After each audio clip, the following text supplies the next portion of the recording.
A lot of shit.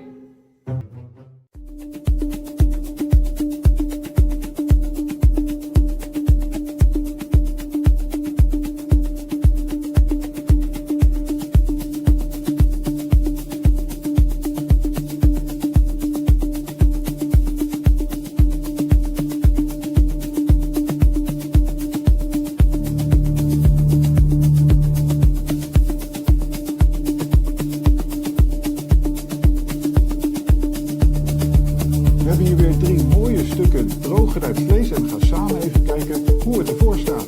Ik heb deze stukken een maand geleden gekocht bij Eerlijk Eten. Ik heb ze ingezout en vervolgens in de droogrijpkast geplaatst. We hebben een tomahawk, een côte de veau en een stuk staartstuk. Zoals je ziet is het vlees behoorlijk donker en dat komt omdat ik de vochtigheid van de droogrijpkast wat lager heb gezet.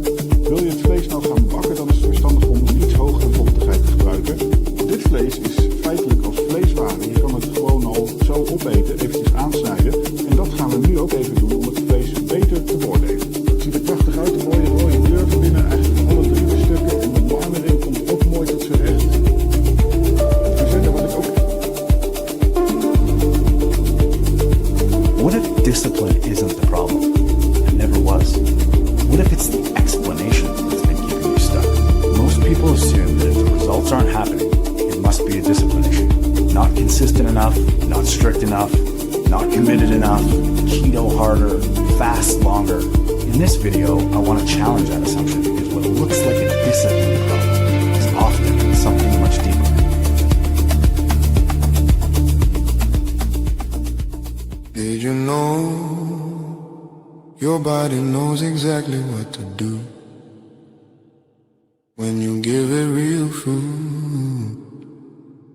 Listen.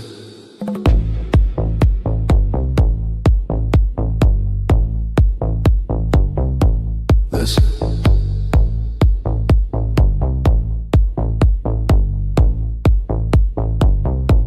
They told you more pills, more plans, more rules, but your cell's been waiting on simpler fuel. Not another promise, not another trend, just what the body remembers again. Did you know the noise fades out when inflammation drops? Did you know the body heals when the inputs stop? Did you know your body can feel this good? Did you know real food changes the mood?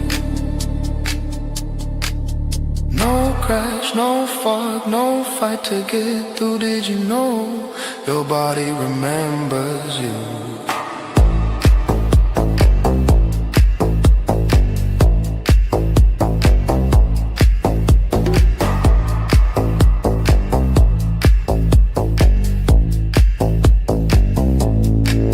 Autoimmune isn't weakness inside. It's signal ignored for too much time. When the load gets lighter, the system can't breathe and the body starts working quietly. Did you know chronic stress feeds on chronic inflammation? Did you know nutrition is information? Oh, energy doesn't need sugar highs. Did you know clarity comes when the noise dies? Simple inputs, honest view. Did you know your body's smarter than rules?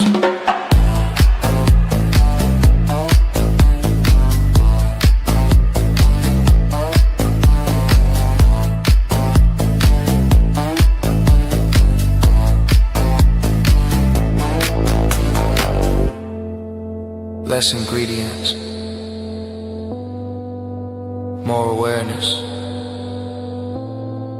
more strength, less confusion.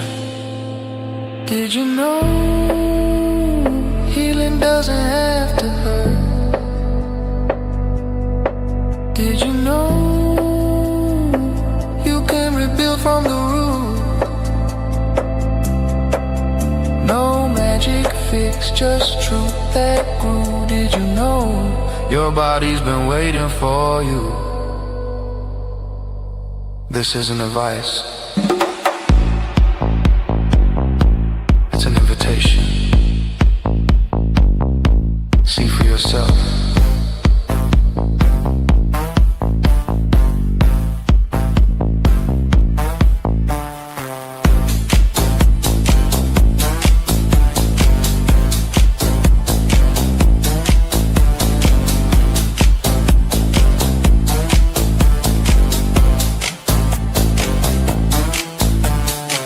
Another year is gone, but another year is here. We have a lot to talk about today. There is some craziness going on in the carnivore space. Apparently now, meat and fat are glycating. We're going to get into that. We're going to talk about what happened last year, what's happening this year. We're minus a Peter, added a Byron. We're going to get into all that stuff. Mark's back from holidays. We're excited right after this. Is sick and fucking tired of seeing all the carnivore shit all over these fucking... I can't even look at a carbohydrate. Now that I think about it, we probably would. You know, that it doesn't make sense. I was tired of the guessing games, faking health, playing diet names, low fat life, vegan soul, but deep inside I didn't feel whole. Then came fire, then came fat, steak on the plate, I bounced right back. No more crashing, no more drag. You're literally treating your diet like a fucking religion. Look forward to talking about this recent controversy. I've already been doing it for over 2 weeks now.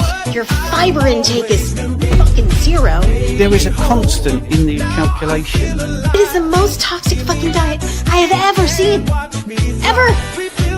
It's not healthy. It is far from fucking healthy. Okay? It is the least fucking healthiest thing you can ever do for yourself. Well, boys, welcome in to the Meat of the Matter podcast. We are live every Sunday, 10 a.m. Pacific, 6 p.m. in the UK and Ireland, 7 p.m. in the Netherlands. Peter, last minute, he was busy. He wasn't going to make it. So we asked Byron to come in. He is the man behind our music. We love it. Byron, thank you for being here. Thanks for helping us out with all the music, man. It really drives the stuff along. Mark is back. He's had a big holiday. We're going to hear all about it. And yeah, Happy New Year, everybody. Welcome into 2026. I can't believe that's the year's gone by. We've been doing this for 1 year, Mark. I think Amazing, isn't it? 1 year. Amazing. So we do appreciate all the people that are joining us. Hello, everybody. And yeah, I'm excited about this year. But firstly, Mark, how are you doing? I'm doing very well, sir. Happy New Year to both of you. Happy New Year. Yeah, you too. So let's talk about your holiday, buddy. How was it over Christmas? The holiday was fantastic. We have a lot to talk about, the obesity crisis over there and Ozempic and all that crap. But yeah, the holiday was amazing. It just flew in too quickly. I did pretty much every single day. I was busy. You guys know me. I don't like to sit around. I like to be active. I was literally, I think I was doing around maybe 35, maybe 50,000 steps a day. People were saying to me, were your feet not sore? And I was like, no. I was like, no, I was loving it. I was in the parks literally at 9 a.m. first thing in the morning, and I wasn't leaving till around 10 p.m. at nighttime. Nice. So I was there. Oh, it was amazing. Amazing. The heat over there was very, very nice. I don't know what it is in Fahrenheit. I think it was around 70s or something like that, 70s or 80s. So it's quite warm. But yeah, it's amazing. I love going this time of year. And I have to ask, brother, how hard was it to be a carnivore? I noticed you flicking off the broccolis and mushrooms there. So yeah. Like the one thing I like about America, you guys know how to make steaks. I mean, when I was in Walmart, I couldn't get over the thickness of the steaks. It's unbelievable. Like, you're talking about that thick, and I was like, I was in my element. I was like, I was buying all this. I tell you one thing though, the price of steaks in your country is incredible. Well, it's not my country yet. And it's, oh my God. Like, I was talking to Victoria about this during the week. Like, a pound of steak I was looking at nearly $100, probably more. Wow. It was unbelievably expensive. Yeah. They don't make it easy, especially up in Canada. It's even worse, man. It's like it's really, really expensive. Yeah. And you look at where they're going wrong, especially with the processed food. It's so cheap to buy over there. So cheap. Yeah. And but before we get back to that, we'll talk a little bit about that, what you observed as far as the obesity goes. But Byron, how was your holidays? How's things, and What can we expect from Carnivore Beats in 2026? Holidays were okay. They were good, but they were okay. Just because obviously I ate a bit of things that I don't normally eat, and you feel the consequence of it. And it's glad it's all done and sorted. But even on Christmas Day, it's like I made sure 90% of my plate was meat, so it wasn't too bad. But even that little bit, you still feel. So you definitely know that eating meat is just absolutely a beautiful thing.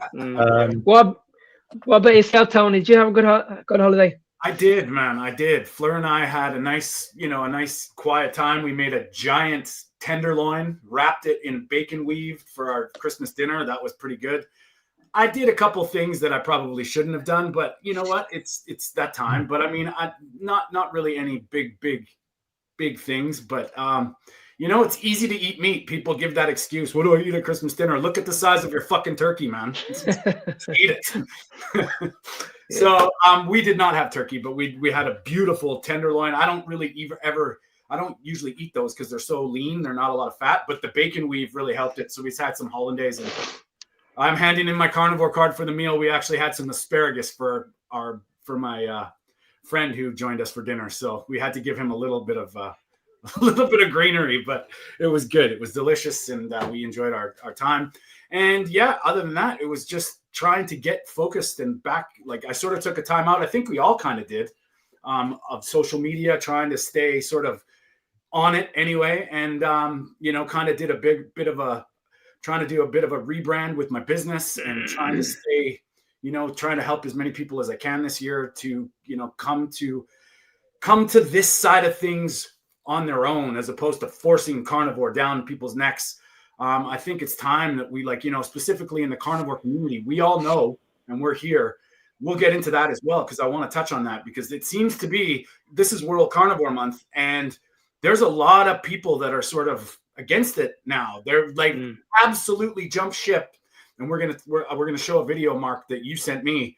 It's just craziness. And I think this is the thing, is I think we have to get past carnivore, to be brutally honest. I think we have to get into what a proper human diet looks like. And if you don't know what that is, you're going to end up like the people Mark saw in the US, man, because it's not on our side. All this shit is stacked against us. And I think now is the time, especially Byron and I were talking a little bit before we went on, and, we don't know what's coming next. And I would encourage everybody to try and be as healthy as they can, which in whatever way possible, because 100%. I mean, I was speaking to a few people. Sorry, Byron. I was speaking to a few people in the gym. I was in Gold's gym, and they were all talking about their diet. And I spoke to a few bodybuilders, and they were saying the best way to become insulin sensitive is to build muscle.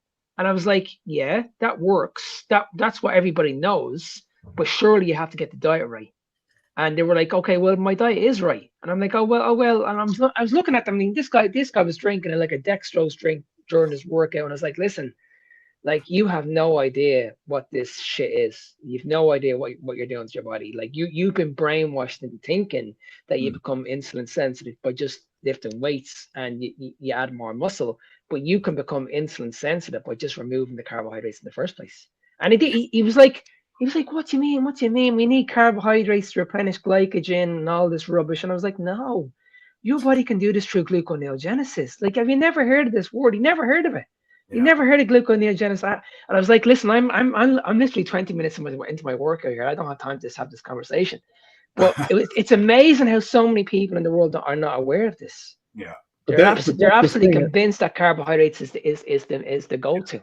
But that's because it's all that literature has been pumped by especially the people that are making the supplements as well. They're also part of the equation, because at the end of the day, they have to sell supplements to hit their targets. Whether the supplements work or not, it's a different story.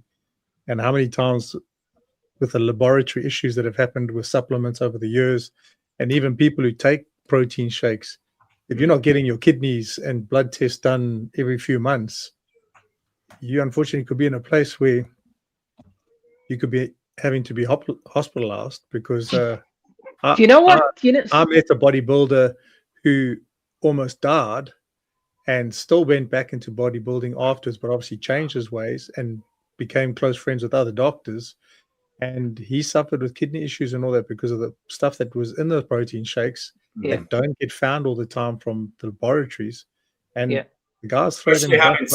Especially having 6 a day, right? Yeah, exactly. They throw them back, and then never mind that your gases just don't smell right too. No. And I'll tell you one thing. I put a video. I don't know if you guys seen it over the holiday period. I put a video up of me. I was up at like 4 o'clock in the morning, and I put a bit of salt into my water. I don't know if you've seen that. And I just used it as a pre-workout. Yeah. And I got ridiculed on social media. And I mean, I got ridiculed. People were coming on to me saying, you can't be doing this. This is going to lead to high blood pressure. And I was like, holy shit. Like, this is unbelievable. Honest to God, I was getting people coming on to my stories and saying, listen, this is false information. This is going to lead to high blood pressure. And I can guarantee you're going into the bleeding gym. You're drinking these caffeine drinks and you're worried about me putting a bit of salt into my water. Yeah, no doubt. You know, honestly, it was unbelievable. Ridiculed. When people say that kind of shit, it's like, where did the saying "the salt of the earth" come from? Why do we call it a salary? Because we used to get paid in salt because it was vital to our survival. It's like, this is so crazy how they, it's, and they still never ever twig on when you go into the hospital with high blood pressure. What are they giving you? So saline, they jack you into it. If you have a heart attack, the ambulance shows up. They pump you in with a super saturated saline solution. Now you go and ask everybody. Okay, when you go into the hospital with high blood pressure, what do they give you? And everybody's like, I don't know. Yeah, I know. It's crazy. It's mental. It really is. That unbelievable. But you know what you said something there too, Mark, is like, what I don't understand about all these people jumping ship, and we'll probably play the video. I think we'll get into it a little earlier than I expected, but when you're talking about somebody who's a high performance athlete or somebody who is very, very healthy metabolically, and they're talking about carbohydrates in a sense, like maybe using it as a tool. Okay, that aside, when these people are preaching that it's not bad, like what we'll get into, you're going to go into a diet that healed you. And now you're going to go back to making it okay for the diet that caused the damage. We're talking people with serious metabolic issues, serious autoimmune issues. The thing that got you there now is, and that's what I don't understand about these influencers talking about how all of a sudden all this shit is bad. And it's frightening because they're missing the whole point. But I'm hearing this from carnivores in this space. People are saying that you're using carnivore because it's good for healing. Yeah. But that's all they're talking about. It's good for healing. But when you want to get in shape, you can, once you become insulin sensitive, your body becomes healed, then you're allowed to add the carbohydrates back in. I'm like, no. Yeah. Like, why are you giving out this information? We know carbohydrates, you can, from a body composition standpoint, we know you can look a certain way. Like I've always said it, I'm very, very lean at the moment. I'm probably walking around with about 10% body fat at the moment. If I added in carbohydrates now, I would look a lot bigger. Yeah. My muscles would be a lot fuller. I'd be a lot bigger. That's not what I'm looking for now. Yeah. I don't give a shit about my ego. I don't give a shit how I look. I just want to be healthy. I want to feel good. I want to have loads of energy. Like people were saying to me over the Christmas period, did you not have a small bit of temptation? And I'm like, no. Yeah. Like I felt great. I felt great over the Christmas period. Like I know what it feels like to add these carbohydrates back in, because I've experimented in the past. I'm not going through that all that shit again. Because then you keep wanting more and more. Exactly, and that addiction is always going to be there. Whereas for me, if it isn't there now, that whole thing about, it just gives you an excuse to do it again and again. 100%. That's why 100%. when I actually cheat, you'll say, I enjoy it. This is not good. I do not make any excuses in my mind to say that this is okay. I say, this is my selfish joy. I'm going to enjoy this. But then I become the observer.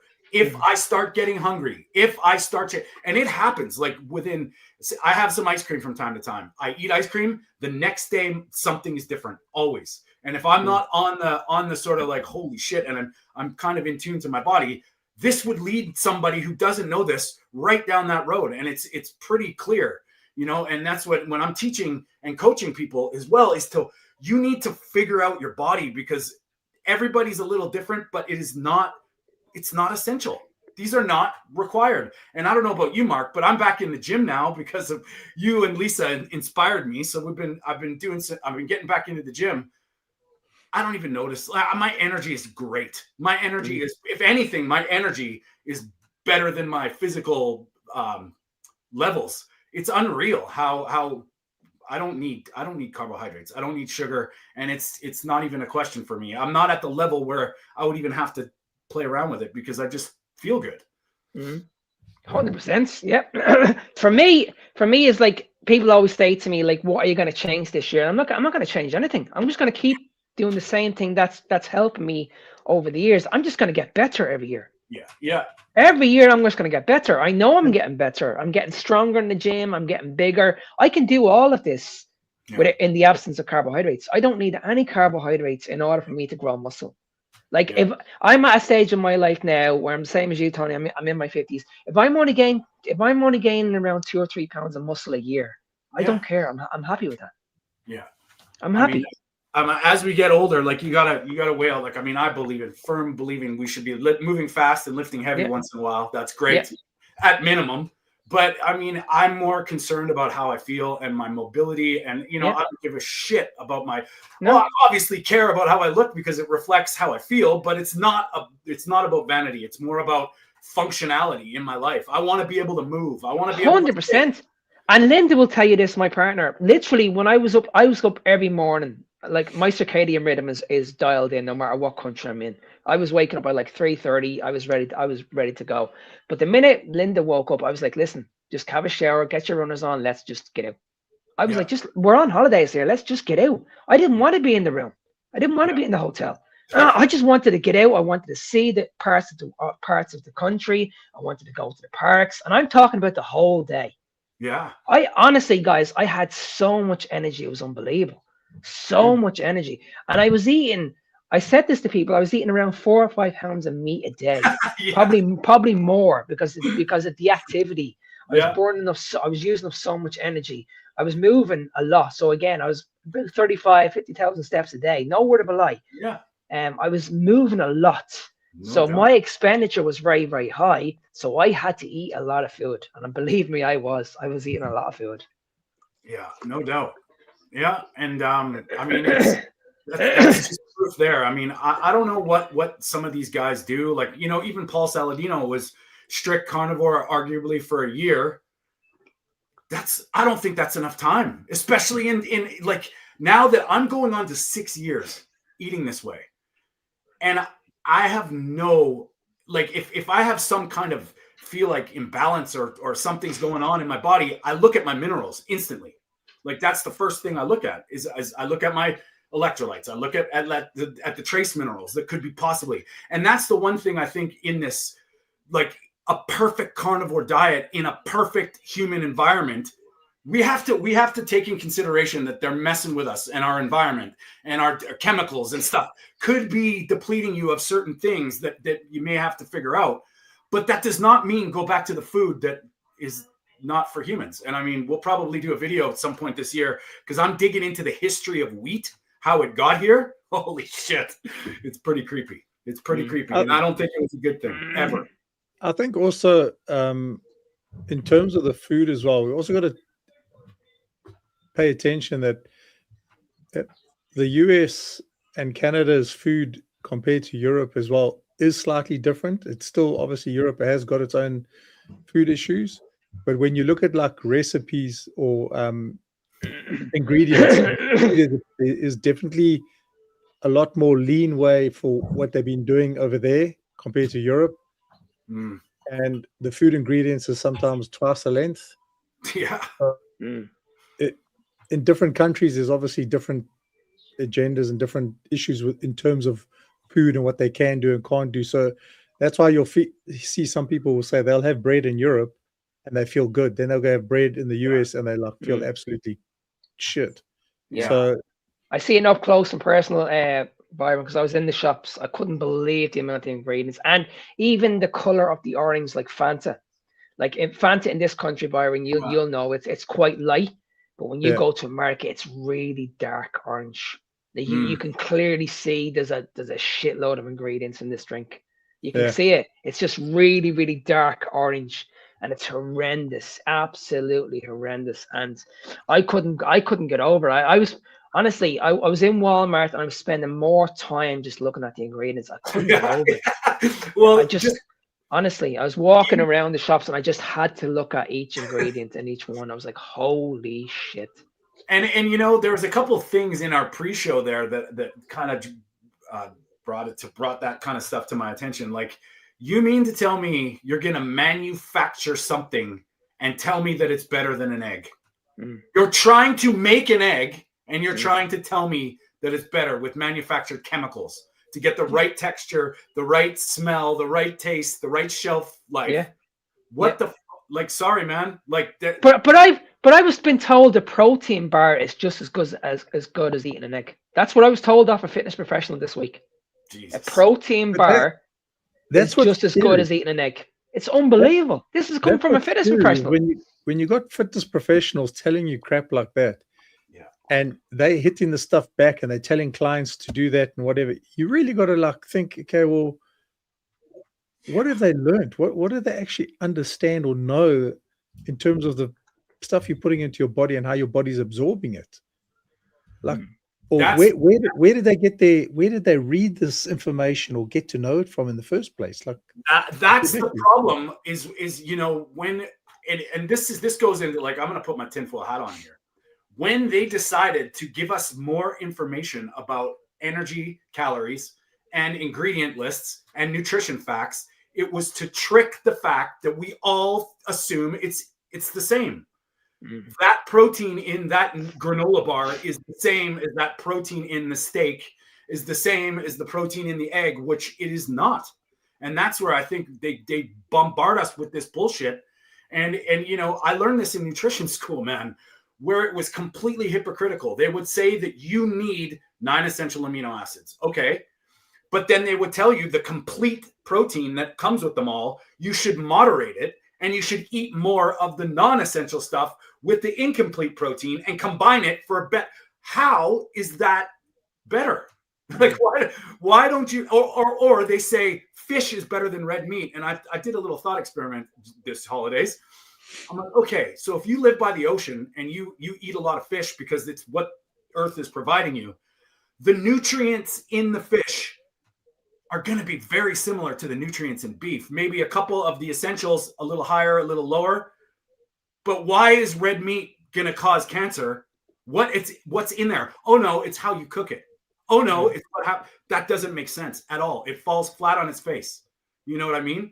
Nutrition is nutrition. And I think that's where they trick us, Byron, is they put up all this bullshit to make us think that it's all created equal. It's not. It's clear. Well, that's exactly that. That's the propaganda that they put out there and pump so much of it, is that a protein is a protein and a calorie is a calorie, and it's all about the calories in and calories out. Yeah. And as we know from other people, you can eat more calories than when someone says, oh, you should be having 2,500 calories to lose weight, or maybe 1,800 calories, but you're eating 3,500 and you're still losing belt size and you're still putting on some lean muscle. You're like, well, clearly that is not the way the body operates. And clearly you don't understand the food dynamics and exactly what's working, because you keep putting all this other crap out there. But when they come with the same, like you also recently as well, I don't know if you've seen, but some people have been on there saying, this is 300 calories and this is 300 calories. And you look at it and you're saying, well, are you going to eat that? You're telling me that's exactly the same as that. No, it's not. Yeah.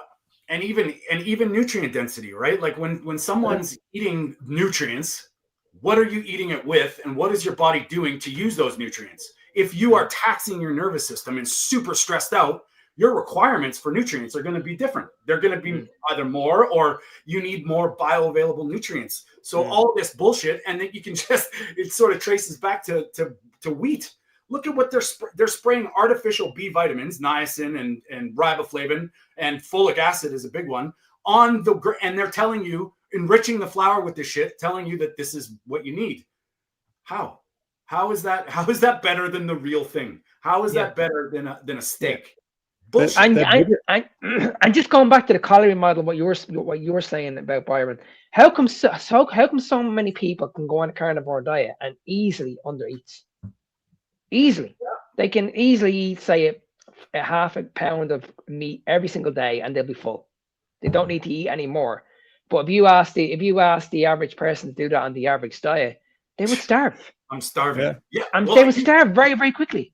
Very quickly. And they also don't understand some of them, I'm eating too little. And when the guys talk about you eating too little and you need to eat more to not detriment your body and all that, that's once your body's adapted.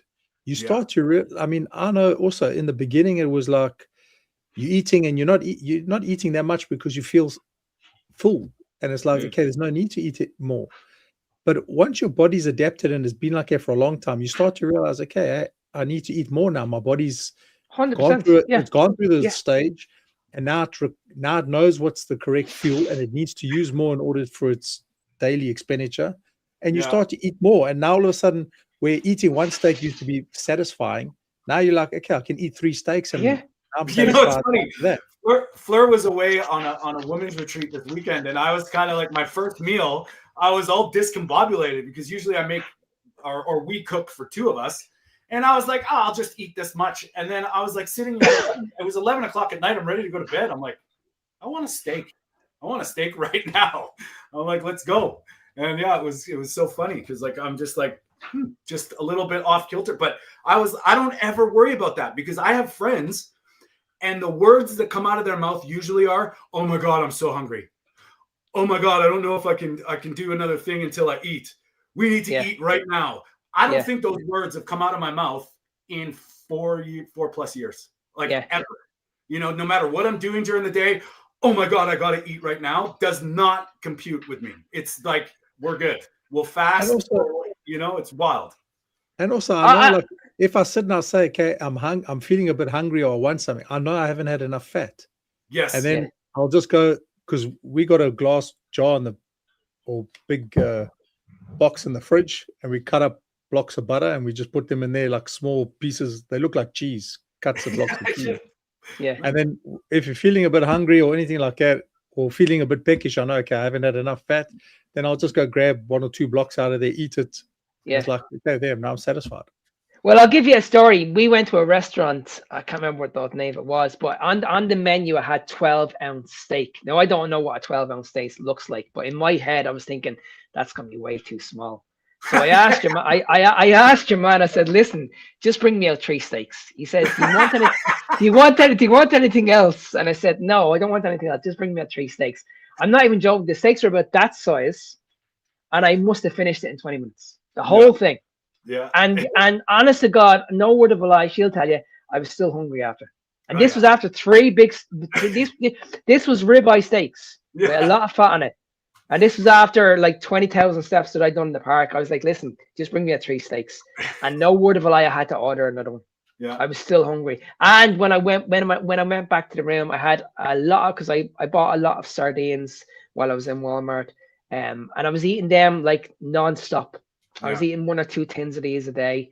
Honestly, the amount of food that I was eating on a daily basis was unbelievable. And everybody keeps on saying to me, there's no way you're 5'3" and you're putting away around 3,500, 4,000 calories a day. And I'm like, listen, you have no idea what I can put away.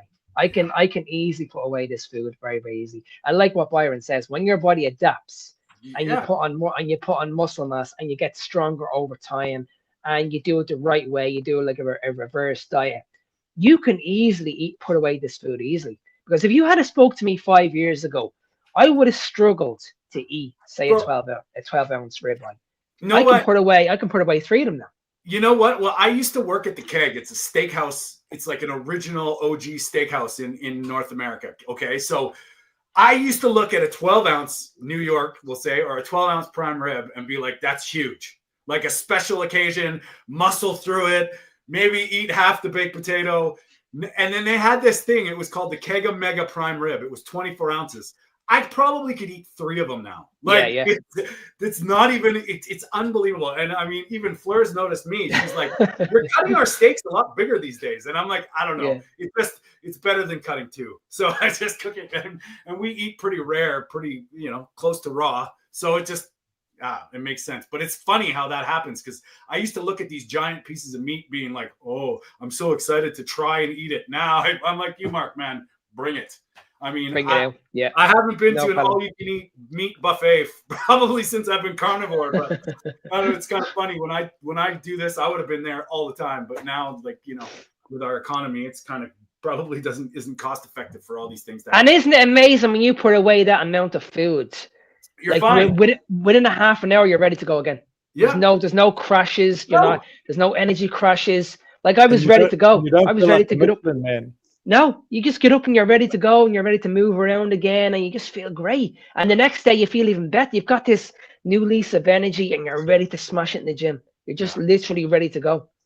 I literally had like 5%. I had like a 5% of like, because before I became carnivore, I used to enjoy like a potato bake with some cheese on it, all that, and you just have like 1 spoon of that on your plate, and then that night you feel like you about to pop. Like your stomach's about to burn. You're like, man, I know why I don't eat this stuff anymore. Yeah.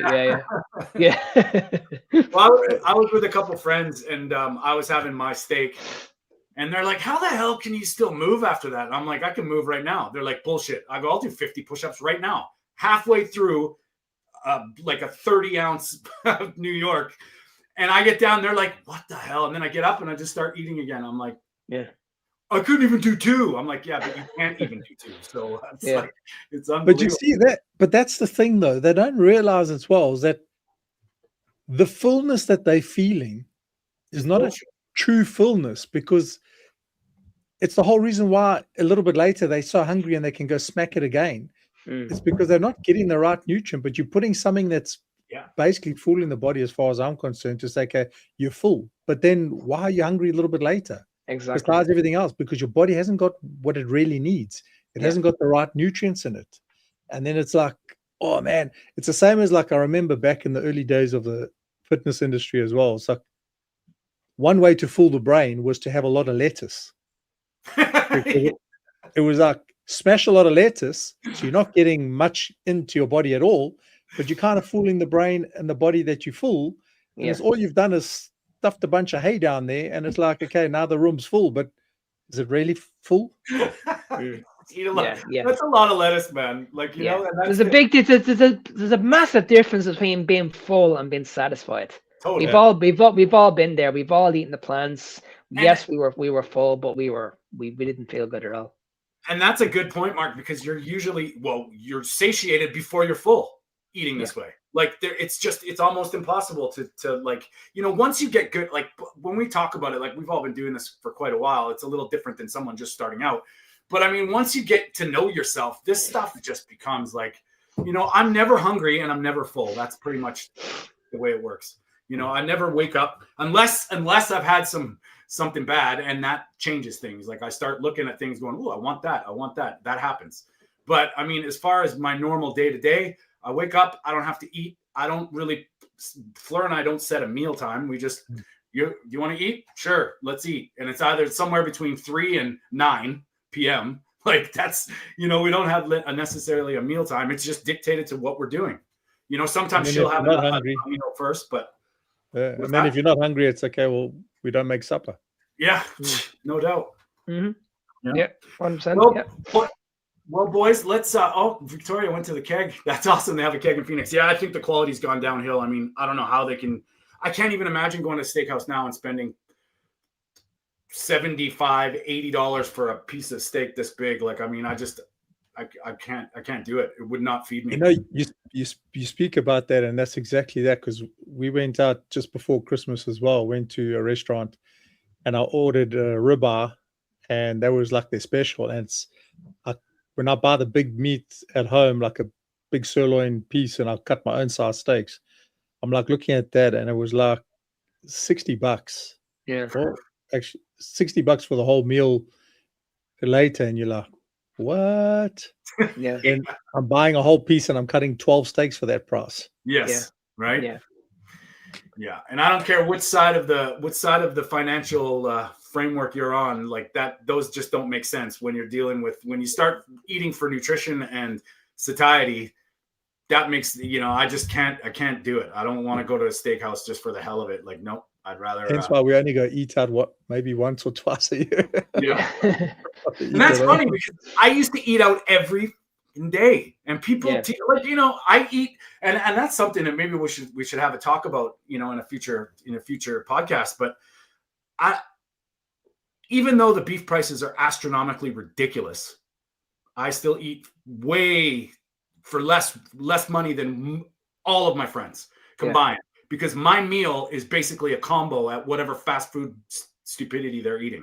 It's ridiculous, So, boys, let's get into this thing. Let's get it. We got the first write that down of the year, Mark. We're gonna be. I'm gonna revamp. Byron and I are gonna work on this.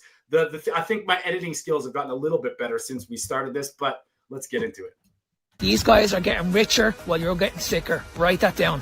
Write that down. Write that down. Write that down. Write that down. Write that down. These foods are highly processed, complete garbage, and I can promise you now, I wouldn't even give it to my fucking dog. Write that down. Well, buddy, has anything changed about those feelings since last year? Is that pretty much bang on? It sounds pretty close. Still the same. No change. All right, let's get into this video. Mark sent this to our group chat, and I think it's worth having a chat about. Covering as well. If you're working out, you're more prone to injuries. It's like leaky gut. Now it got better initially. Now it's going to get worse under the stress, chronic stress you're under, because like the glycation aspect is a commonly leveraged argument for why we need to be avoiding fructose and glucose, when in fact it ends up that the keto and carnivore diets are far, far more glycating when you actually look at the data. Correct. Yeah. Wow.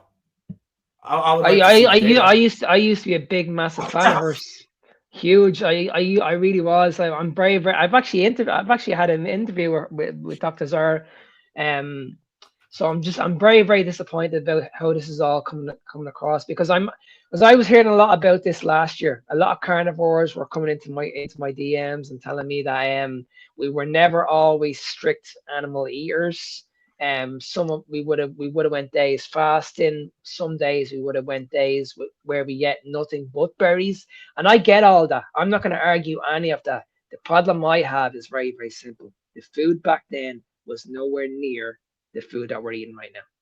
That's the difference. Wow. It really is that simple. Like, nobody knows what went on, say, 100, 200 years ago when we look at our ancestors. But I can tell you right now, when you look at, all you need to do is just Google this stuff. Look at what a piece of fruit was 100 years ago. Actually, compared to what it is now. Because it's the same as the wheat. The wheat's not the same.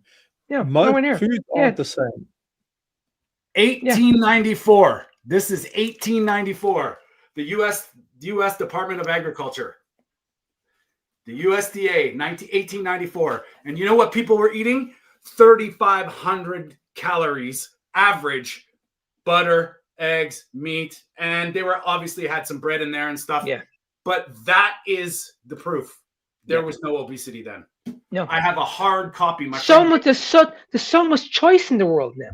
Yeah. You know what I mean? And like I said, the food is not the same as what it was 100 years ago. No. So I don't care what carnivore comes into my DMs and tells me that you can't just tell people that they eat strict animal-based, because this is not what our ancestors did.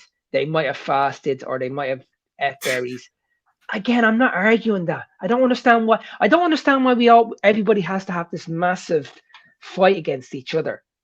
Like, I'm not arguing any of that. What I'm saying is very, very simple. That our food system is destroyed. It's absolutely, and it's a mess. It's an absolute mess. This is the reason why in the last 50 years obesity has gone up, type 2 diabetes has gone up. You cannot keep on convincing me that the food that we're eating at the moment is not the problem. Yeah. I mean, come on. No wake up. If it works for you, that's fine. I don't give a shit. But if it works for you, that's fine. But Mark, here's the thing too, is like, where are you starting from? Where's your starting point? Where are you metabolically broken? Are you like severe gut damage? Are you like, and this is the thing, marathon runners are getting type 2 diabetes. Okay. You know, some other athletes are having gut problems and gut issues. So there is something going on, and it's essential nutrients, and then what you tolerate as far as toxins. It's clear that the toxins that you're exposed to from the environment, from your lifestyle, from everywhere, and why not try and mitigate as much damage with that from the bullshit food that you're putting in your mouth? I mean, we can't control it. I mean, Victoria even mentioned in the comments now, Canada with this re-milk bullshit. They're making it like, that's for another show because I'm doing a little bit of research into it. But it's what they've done to the food. You're exactly right. They're calling the stuff that's not food. That's the other problem. And but it's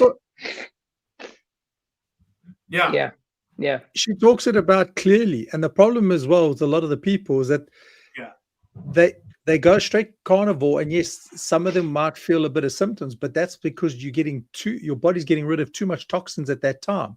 Yeah. And she talks about it clearly as well, where you have to sort of ease off it in a sense. Yeah. Like go lower and your body will get rid of it slowly.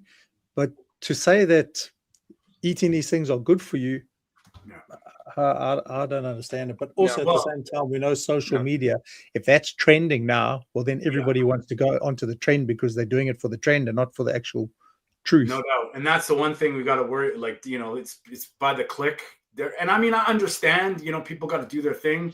I'm trying to do my thing. I understand that. But at the same time, you know, this absolute, anytime they're talking in absolutes, this is what scares me about that video, Mark, is that now the food that heals is the food that causes the damage. The problems. Is causing the damage. And you said that at the start, Tony, when we got on this podcast, like these foods cause the damage in the first place. So you're telling me that when I become healed, I'm allowed to bring these foods back in, the ones that were causing the problems. Like, how does it make sense? And then you're bringing the foods that healed you that caused the problem later. Like, what the hell is that? Like, I just can't get my head around it. I just can't. I mean, imagine an alcoholic sorts himself out. Yeah. Don't drink anymore because it's not good for you. It's done damage to you. And then once he's all good, oh no, you can have some of that again. Yeah. Like, no. It's like everybody's talking now that carbs are essential to the diet. Yeah. And it's like, okay, well, hang on a second. I've always said this. They're not essential, but when it comes to a body composition standpoint, yes, we know you can look a certain way, but there's no way in hell you can tell me that carbohydrates are needed to improve your health. Yeah. And that's where we're going wrong. We're only focusing on body composition here to look a certain way. And if the diet's not working and you're not losing weight anymore, okay, well, carnivore's the problem, so we need to add the carbohydrates back in. I'm like, no, hang on a second. If the carnivore is not working, all you have to do is just titrate the macros. Yeah. And because people don't understand, if you're eating a lot of fats, because I have clients that are doing this, did this in the past, you are going to have problems with insulin resistance. Yeah. This is a fact because you're eating too many fats. So if you are struggling to lose weight, which is what I see with most females, I always drop the fats down and I always increase the protein. Yeah. And this goes against the carnivore space. The carnivore space tells me that it doesn't matter as long as you're eating carnivore, you're going to lose weight. I'm sorry, that doesn't happen for everybody. Yeah. Well, when I you know, like Fleur's a good example of this actually. 6 months she didn't lose a pound.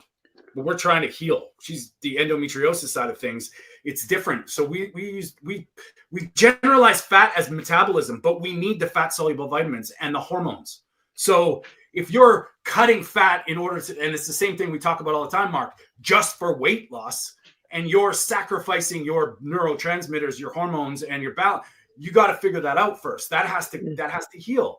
And and that's the beautiful thing about the fat. The fat is the nutrients. The energy is what we have to like get in check later. But it's just leveraging your fat ratio that is the key. You know, protein pretty much stays the same-ish. but fat is the nutrients. Like those vitamins that are in those fat soluble vitamins are so important. And, you know, that's the craziness. When you start doing the shit with the plants that Sally Norton tells us not to eat, it's not only just the oxalates, it's the fact that they're taking up space and blocking you from eating the right things. Exactly. Right? Yeah. And they prevent your body from absorbing the very nutrients that you're supposed to be getting out of them. Exactly. Yeah. And I mean, we also, like when we make, say, egg omelets at times, we'll change it. So there's sometimes we'll make omelets and we'll use 2 whole eggs and then another 6 just egg yolks. And then there's times where we'll do half full eggs and then half just the yolks, and then times where we'll do just full eggs. Like it will adjust at times. and see, this is where I don't like. This is what I don't like about the carnivore space, because everybody is jumping on this bandwagon when it comes to carnivore that you need to eat this amount of fats. But in my opinion, and this is only my opinion, the most important macronutrient the body needs is protein. It's the foundation. That's the foundation. Yeah. Your protein is the foundation. Then comes the fats. And it also, you know what I mean? So it's not like don't get me wrong. I have a lot of people that would be on high fat. Like, bro, when I'm talking about high fat, if we're going by percentages, we're looking at about maybe around 60% fat and 40% protein. So it's not the difference is not that much. But I think people are moving in the direction that this is just, you need to go on high fat and it's going to automatically fix everything. That's rubbish. You need to still calculate the amount of protein that you take in on a daily basis. So your protein intake will be different to mine, Tony, and then same with yourself, Byron, because your height difference is probably different to mine. But I think protein should be always the foundation. You should get your protein numbers. Whenever I'm teaching somebody that's fresh out of the blue, like just needs to figure this out, prioritize protein. Number one. Yes. Doesn't matter what you're doing. If you're under eating protein, you're going to be in trouble. Maybe not today, but later on. You just have to look at frailty and sarcopenia and osteoporosis and all 100%.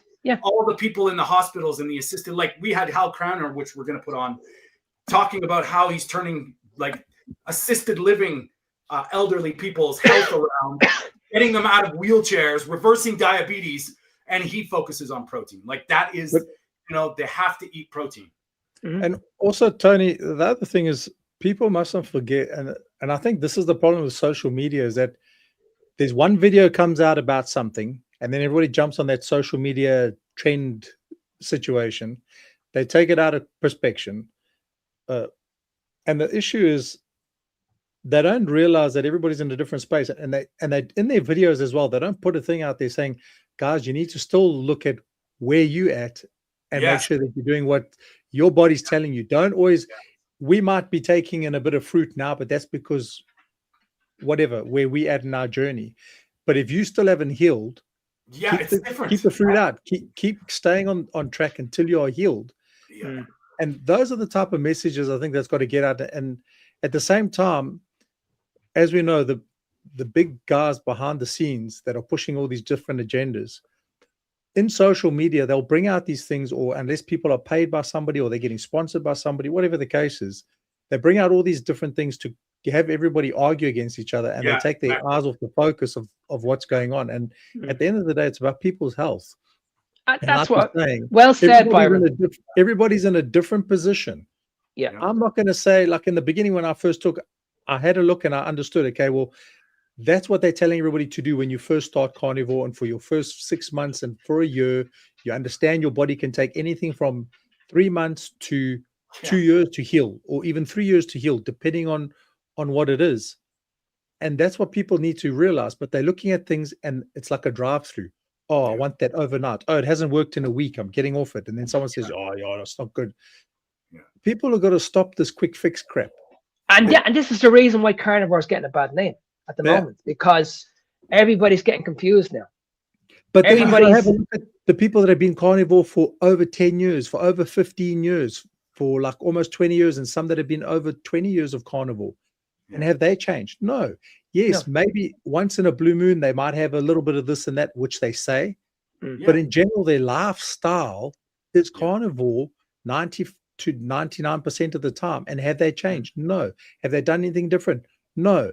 And Anthony Chafee keeps saying the very same thing as well. You'll know if you're doing carnivore right. And that's the part of listening to your body. Your stools will tell you. Yeah. And And Bart Kay says this all the time. Bart Kay has said many, many times that he's not a strict carnivore. He likes his glass of wine. He likes to have he likes to drink a little bit of alcohol now and again. Yes, you know what I mean. But that's his choice. But he knows exactly what he needs to do the next day. He knows that it's only a quick release of something that I enjoy, but the next day I'm going to get straight back on it. But when what if you're talking about the Zane Greggs in the world, where you're having carbohydrates every single day, and you're telling the world that this is amazing for your body, and this is going to reduce stress, metabolic stress, and all this bollocks, and I'm like, listen. No, this is a lot of rubbish. Because I don't know if you were listening to his podcast the other day with Dr. Kiltz. This really did you hear that one? Did you hear the podcast? I was gonna when you commented about it, but I listened to the first half an hour, and when he said to me that he only did carnivore for 2 weeks and it didn't work for him, that's when I switched off. I was like, listen, this guy's a waster. This guy is a lunatic. Absolute lunatic. I haven't got time to listen to people like that. You cannot come around. You cannot tell people that carnivore is not going to work if you haven't done it yourself. Yeah, exactly. Like how? You know what's funny is on New Year's, it just reminded me of this little chat reminded me of something that we did on New Year's. We were going to a sound bath, like crystal bowls and kind of a big meditation breathing sound thing with friends. And we were going to bring some snacks for after the ceremony. So we just got some charcuterie, which I know some good quality salami, some good quality deli meats. I'm all good with that. But I asked Fleur, I was like, ooh, maybe some fermented pickles. Just see if we can get some. And they were these little, like no sugar pickles. I ate probably 5 or 6 little tiny pickles. Instantly, I had some kind of weird thing happening in my chest, and I was like, that's weird. And right there, is it the carnivore? Is it the pickle? No, man, it's just my body telling me something's not good. It's like, it doesn't mean I gotta try pickles again. It's just, but that's the thing. Nobody gives anything enough time, and I'm now at a place where I'm tuned in. Like, I feel pepper. I feel differently when I use pepper. It's, I don't know if it's conflict. You talk like that, but how many times you hear people also, okay, they've been carnivore for a long time, whether that 90, 95 or 100% doesn't make a difference. But if they've been pretty strict carnivore, 90+%, and then everybody's like, oh, okay, and they've been like that for a long time, then all of a sudden they have something that the body doesn't agree with, and it's generally either a carb or a veg or something like that. And the oxalates that come out of that cause an issue that your body really, because your body's now healed or in a far better place, it recognizes what poison is as such. Yeah. And then you have that now all of a sudden, oh man, I'm feeling it's that carnivore. The thing I just put in my body basically made me ill. And now you're trying to blame it on carnivore when I haven't been ill for how long? Mm-hmm. There's just no logic. Logic's gone out the window these days. And I mean, honestly, it just doesn't make any sense. I don't get it. This is the question I'll always ask these people. Like, why are you adding them in the first place? Like, give me one good reason apart from you're changing the way you look. Give me one good reason why you're adding them back in. I mean, Michaela Peterson has done that. How many times you've seen her on an interview where she's been grand, and then all of a sudden she decided to have a bit of strawberries or something because she used to enjoy that. And all of a sudden she flares up with a bit of issues, and it's like, oh, so it's your lion diet that makes you sick like that. No, she had something that she used to enjoy. Yeah. Put a bit of that in her body, and all of a sudden the body tells her, hey, frick, this ain't working. Now it's the lion diet that causes the issue. No. The problem is that they know this. They know human beings are bloody resilient. They know that we tolerate things so well. Like, all of a sudden the brain fog becomes normal. That's just getting older. Don't worry about it. That pain, it's just what happens. Arthritis is age. Bullshit. And that those things, as you get better at yourself, you start to see those symptoms or those manifestations of a toxin way differently. I am way more sensitive to shit now. It actually, for a time, I was like, what's going on in my body right now? Holy shit. I feel things so truly And, you know, if something is off slightly, you know, whether it's my heart rate, whether it's a little pain or a little like a pre-cramp almost, I feel things so much more truly. And that's not done by the stuff that makes me feel good. It's done by the possibilities of the stuff that I'm not. It's simple. You know, my gut is obviously it's way better now than it ever was before. If I do things, it tells me right away, like, nope, this is not good. And I'm not saying I'm perfect. I actually do try things experimentally, but I'm always on the aware, like I'm always observing my body, always. Mm-hmm. I used to suffer a lot with cramps, especially at night in the legs and the calves. And even in my first few months of carnivore, I used to still get that, especially like after exercise. If I had exercised that day, or if I was just really busy at work, then that maybe 1 o'clock, 2 o'clock in the morning, there the leg cramps come knocking on the door. And it's like, man, but I don't get that anymore. And guess what? I don't supplement on magnesium. I don't supplement on, I used to drink like salt water, and I'll still take a bottle of salt water to work with me every now and then, and I'll sip on that, but I might get halfway through it during the day. I don't finish it like I used to. Mm-hmm. I've reduced my salt intake like quite a lot, and it's obviously to taste, and I'll just have that half. I don't have the leg cramps. I can't remember the last time I had leg cramps anymore. And it's just, well, dude, Byron, I get pre-cramps. Like, I know when my body's dehydrated. I can feel it first. Yeah. It's almost like it's just a microsecond of a lag. I can feel, and it's usually in my fingers and my hands. I can feel it. So my water requirement's gone down. I know this. And Victoria mentioned a good thing. I'm going to put it on the screen here. Carnivores become more sensitive, and the first gout attack in 6 years. This is what people don't understand about all the microbiome shit. Not only did she say Sean O'Meara you need fermented foods, which Sarah Myhill, I saw that. It's a sterile gut. A carnivore, a perfect gut is a sterile gut. Mm-hmm. Anyway, what people don't realize as well is the bacteria can lie dormant. So this bacteria that feeds on nastiness, when you eat the nastiness, they wake up. What do you think happens? Exactly. It's discomfort, it's pain, it's symptoms right away.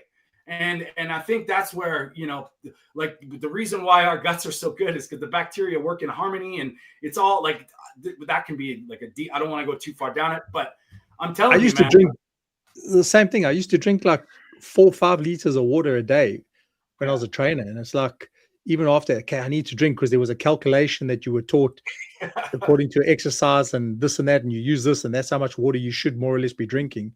And I mean, there's days where I might not drink water. Then there's days where I'll drink 2 bottles of water, depending on how I feel. The body tells me, okay, I need to have water. I'll have water throughout the day. Then there's days I might not have, and I still feel absolutely great. I don't feel dehydrated. I don't feel nothing. But as soon as I've obviously lacked a bit of salt in the food, and I obviously haven't had enough of the right nutrients, then my body tells me, oh, okay, but I still don't end up getting the cramps. And I used to have to supplement on freaking like 3 tablets of magnesium a day initially. And when that stopped working, I'm like, okay, well, then there's obviously, I don't need that so much anymore. Stop taking it. The leg cramps disappear because now I'm not throwing the electrolytes way out. Yeah, I mean, it's all balance, and it changes as you go, as your body gets more effective at this shit. You have to adjust, and I think that's where people get lost too, or they get freaky. And it's like, I've had people with severe leg cramps, and it's like the more they think about it, as far as salt, potassium, magnesium, they get lost. They're like, well, how much salt? How much? Just, you need the minerals. They need to be in the right balance. You need to figure it out for yourself without going to the point where you're getting gastric distress from the salt you're eating, to the point where the potassium's in. Anyway, that's something. Sorry, Brian. Go ahead. No, I was just going to mention, Tony, you mentioned a good point earlier on about people as they get older to suffer with sarcopenia and stuff like that. I want to touch on a little bit about insulin, because I think people need to understand this. Insulin itself is not a problem. This is what really frustrates me about the fitness industry. People will say that you need insulin, it's the anabolic hormone. You need this to fuel muscle growth. Yes, you need insulin, but you don't need it from carbohydrates. So when we go back to what you guys were talking about, insulin sensitivity and insulin resistance is a big difference there. So when insulin becomes chronically elevated, that's when we have a serious problem. So insulin, I've never argued the case that we don't need insulin. Insulin is we need it for the body, but we can get this through the gluconeogenesis, like I mentioned at the very, very beginning. We can get this through protein and fats. Your body can produce everything what your body can get from carbohydrates. Yeah. So we need to understand this, that no matter what PT tells you this, you can build muscle very, very easily. Okay, you can replenish glycogen in the muscle very, very easily when you become fat adapted. And the more fat adapted you are, the more effective your body becomes. So and your cells are going to work so much better. So much better because you're not going to be insulin resistant. Yeah. When I turned low carb, high fat, when Tim Noakes came out with the whole thing, and I read through his books, and I was like, okay, this makes sense. And it's like, okay, the world was, and you eat that way. I mean, I was like low carb, high fat, keto type lifestyle for like 8 years. Yeah. I put on muscle. I was lean, and I still got stronger. My bench press increased, and I'm like, so where does this thing come that I must have more carbs to get stronger in that? And I'm like, man, and I was at that time, even then I was in my like late 30s, and I was like, this doesn't make sense. I was told carbs make me stronger and make me put on muscle, but at the end of the day, when your body's fat adapted, it's like,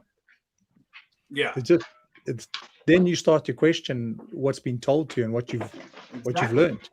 And that's the good point, Byron, because that's the one deciding factor I've had with anybody that I've ever helped. All my clients, once they start feeling this shit, you can't argue with them. They will be like, whoa. I don't care what anybody told me. This is how I've just cured my glaucoma. Yeah, try and tell you that you're wrong, right? Like, that's the beautiful thing. And then when they do it, it's like, why didn't you tell me this earlier? I did. You didn't listen. And I think that's where we all come to grips with our own sort of way. Once you start getting, and I know probably that's, I know that's why Mark's passionate about this too, is because we all come there to a certain, you get to a certain point, but just going 180 degrees and jumping back all the stuff that causes the damage, especially with Mark being a coach, me being a coach. I know, Byron, you help people. This kind of information sets us back, because when we're trying to help people get to a certain place for themselves, this general information that gets thrown out by people they confide or trust in, or that we've even guided them to, that's what I don't like. Is it's like some of these people I would suggest listening to, or I would send them to, and then all of a sudden, well, they just told me that this is good. It's like, oh my God, now we're battling, and it just I don't think that's the way to go. And when you mentioned about, sorry, Brian, when you mentioned about coaching, Tony, I think it's important that you go with the person, that who specializes in their field. Yeah. Like you specialize on a particular area. I'm more into health, the same as you, Tony. Yeah. If you're into bodybuilding and having that aesthetic look, then there are people out there that do carnivore, that do implement carbohydrates, and I have no issues with that. If that's from a body composition standpoint, if you want to look a certain way, then there are people that are more qualified than me in that. Like I'll pick one out, for example. Al Reeves is a very, very good friend of mine. Yeah. He has the body. He looks amazing. He's very, very big. He's done bodybuilding competitions. He uses carbohydrates strategically. He doesn't use carbohydrates all the time. He only uses them like once or twice a week, but it works perfectly well for his body.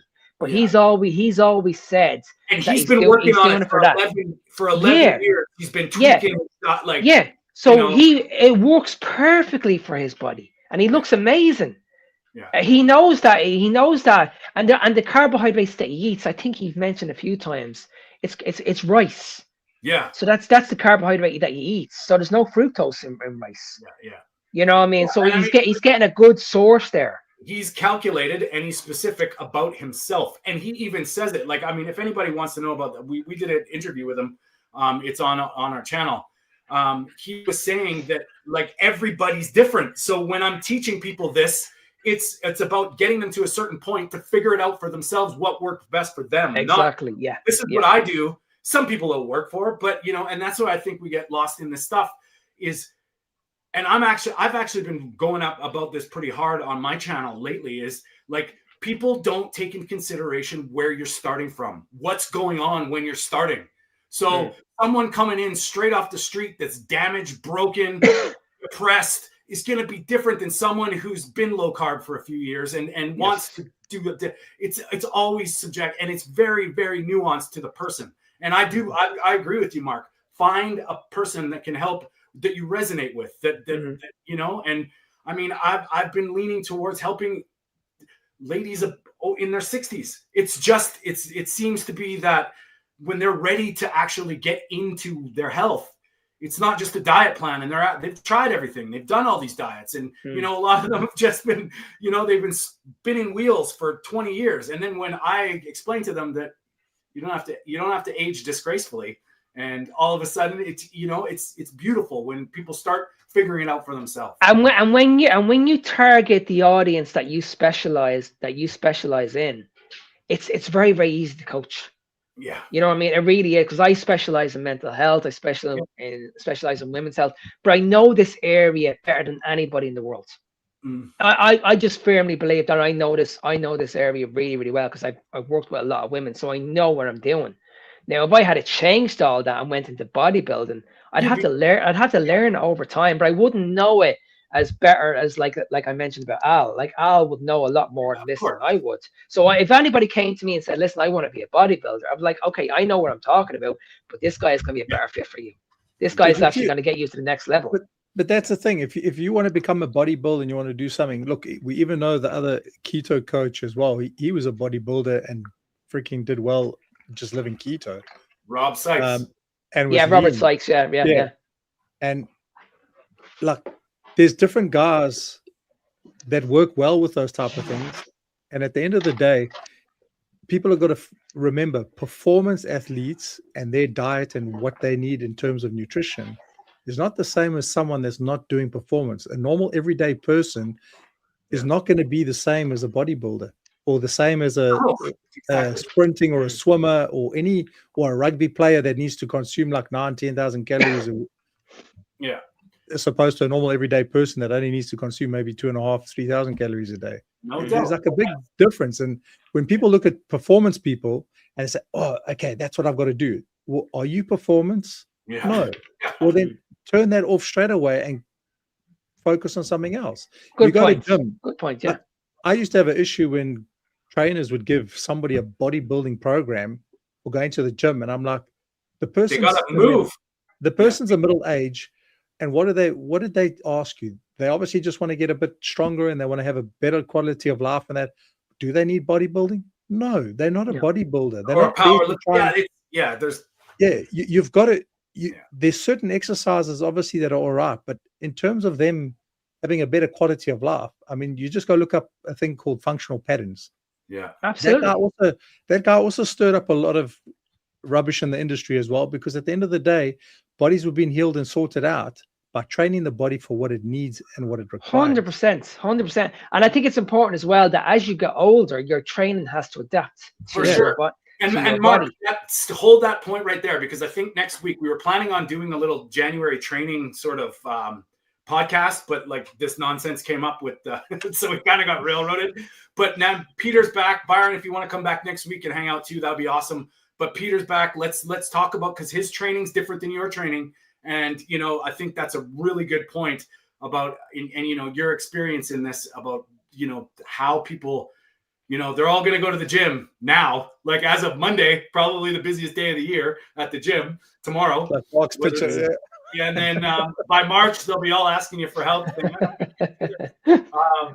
So I think next week, let's leave it there, boys, today. And next week, let's talk, Mark, let's get into some training. So if we can talk about it, maybe send me some things we can get into it. Byron, come back and join us because you're part of it. And Peter will be back. And I know he's got some things to say because he was kind of getting attacked as well this week.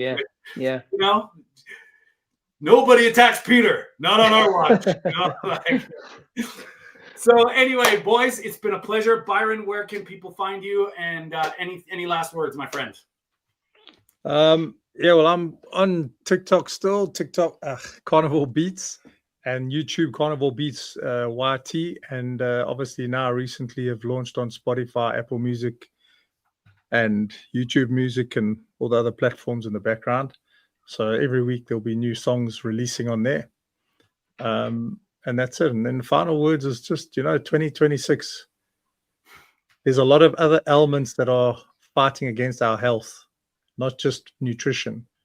And for me, the goal should be give your body the best chance it has to stay healthy. And that's feeding it the best nutrition that makes you feel good, makes you feel better, makes you have a clear mind, and helps you enjoy life a lot better than if you're feeling sick and feeling foggy and groggy and all the pains and aches in the joints. Then you need to do something about it. Well said, buddy. Well said. Mark, my friend. Yeah, I'll let you exactly what Byron said. You just gotta look after your body. You get one shot in life. Do it the right way. Nobody's forcing anybody to eat this way, but unless you've tried it for a couple of months, not just a few weeks, you'll never understand what we're talking about. It'll literally change your life.